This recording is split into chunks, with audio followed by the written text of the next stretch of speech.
कक्षा 10वीं के हिंदी विषय में अध्याय 4 देव का अध्ययन करेंगे।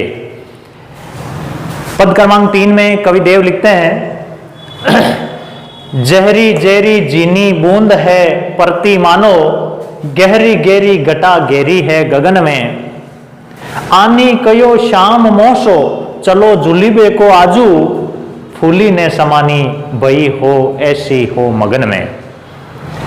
चाती उठोई उड़ी गई सो नींद निगोड़ी, चाती उठोई उड़ी गई सो निगोड़ी नींद, सोए गए भाग मेरे जागी वा जगन में। आंखी खोली देखो तो न घन है न घनश्याम, वही छाई बूंदे आंसू वह दृगन में।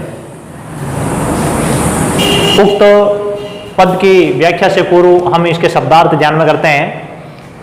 जहरी जहरी यानी झोंकों के साथ, हवा के झोंके उनके साथ। जीनी, जीनी का मतलब बारीक छोटी छोटी। गहरी गहरी, गहरी गहरी का मतलब है घुमड़ घुमड़ करके आना, जैसे बादलों का घुमड़ना। और गहरी, गहरी का मतलब है गिरना, गिरना। आनी, आनी यानी आकर।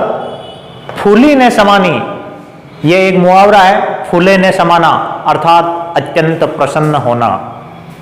मगन, मगन का मतलब है आनंदित होना, भाव विभोर होना।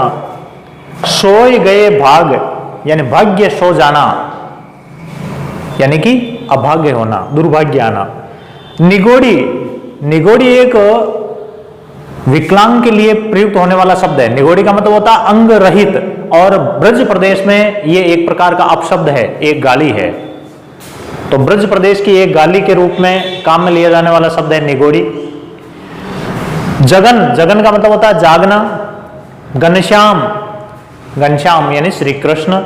और दृगन में, दृगन का मतलब होता है आंखों में। दृग आंखें, इसके पर्यायवाची नेत्र, चक्षु, लोचन, आंख, नयन इत्यादि। अब है संदर्भ व प्रसंग। तो संदर्भ में हम लिखेंगे, प्रस्तुत पद्यांश हमारी हिंदी पाठ्य पुस्तक में संकलित कवि देव द्वारा रचित छंदों से उद्धृत है।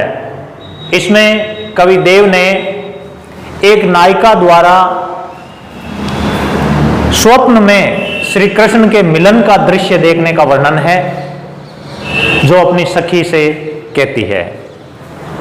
फिर है व्याख्या। व्याख्या में कवि लिखता है कि एक नायिका अपने सपने में श्री कृष्ण के मिलन का दृश्य देखती है और उस दृश्य का बखान अपनी सखी से करती है, और सखी से कहती है, हे सखी, मैंने क्या देखा कि जहरी जहरी जीनी बूंद है प्रति मानो, कि मानो आसमान से यानी आकाश से जीनी जीनी बूंदें गिर रही है, यानी वर्षा ऋतु। और वर्षा ऋतु में जीनी जीनी बारीक बारीक छोटी छोटी बूंदें गिर रही है, और गहरी गहरी घटा गहरी है गगन में, और आसमान में काली काली घटाएं, काले काले बादल घुमड़ घुमड़ करके आ रहे हैं। और उसी पल, उसी क्षण, आनी कहो शाम मौसो चलो जुलीबे को आजू। ऐसा सुहाना मौसम था, बादल उमड़ रहे थे और बारीक बारीक बूंदें गिर रही थी, और उसी पल जैसे कि मानो श्री कृष्ण आते हैं, और श्री कृष्ण ने आकर के और मुझसे कहा कि चलो आज झूला झूलने के लिए चलते हैं। यह सुनकर फूली ने समानी भई हो ऐसी मगन में, और यह श्री कृष्ण के मुख से यह आग्रह सुनकर के मैं तो फूले ने समाई। तो यहाँ फूले ने समाना एक मुहावरे का प्रयोग है, यानी मैं अत्यंत प्रसन्न हुई, मेरी खुशियों का कोई ठिकाना नहीं रहा।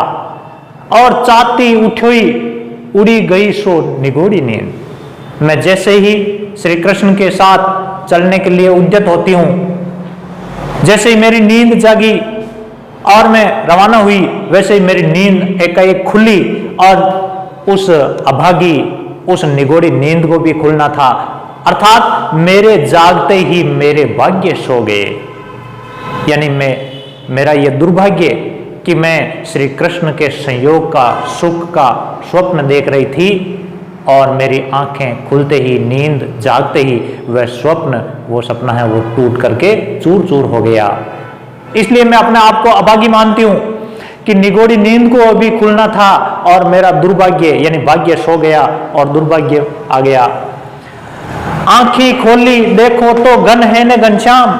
अब जैसे ही मैं चलने के लिए उद्यत हुई, आंखें खोली और आंखें खोलती हूं तो सामने क्या देखा कि न तो घन है न घनश्याम, न तो बादल है और न श्री कृष्ण है। ये तो मेरा एक स्वप्न था। वही छाई बूंदे मेरे आंसू वे दर्गन में। और जो मैंने सपने में आसमान से गिरती हुई बूंदों की कल्पना की थी, वो बूंदे आसमान से तो नहीं गिर रही थी, मगर मेरी आंखों में से आंसुओं की जड़ी लग गई, यानी आंसुओं की धारा बह रही थी, आंसू बन करके, और वो मेरे आंखों से बह रहे थे। तो इस प्रकार इसकी व्याख्या हुई। फिर है विशेष। विशेष में हम लिखेंगे कि पद में भाषा सरस, रोचक व प्रभावपूर्ण है तथा ब्रज भाषा का प्रयोग है। दूसरा, इसमें जैसे जहरी जहरी जीनी, ऐसे गहरी गहरी घटा गहरी, इनमें ग ग ग ग वर्ण की आवृत्ति हो रही है, इसमें ज ज ज वर्ण की आवृत्ति हो रही है।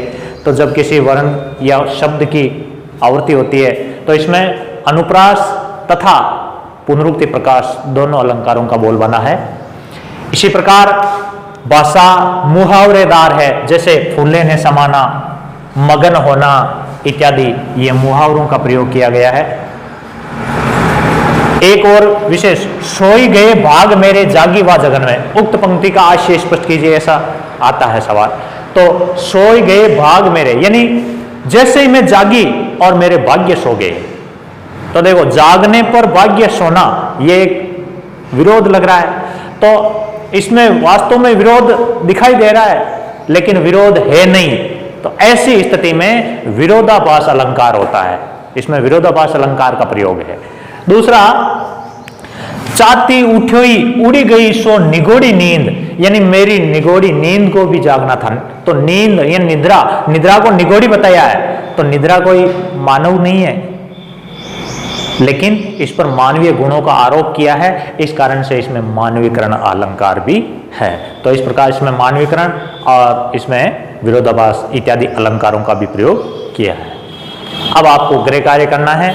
गृह कार्य में उक्त पद की सह प्रसंग व्याख्या करनी है तथा कुछ स्वरचित प्रश्न बनाएं और वो कॉपी में करें, जो आपको PDF के माध्यम से उपलब्ध होंगे। धन्यवाद।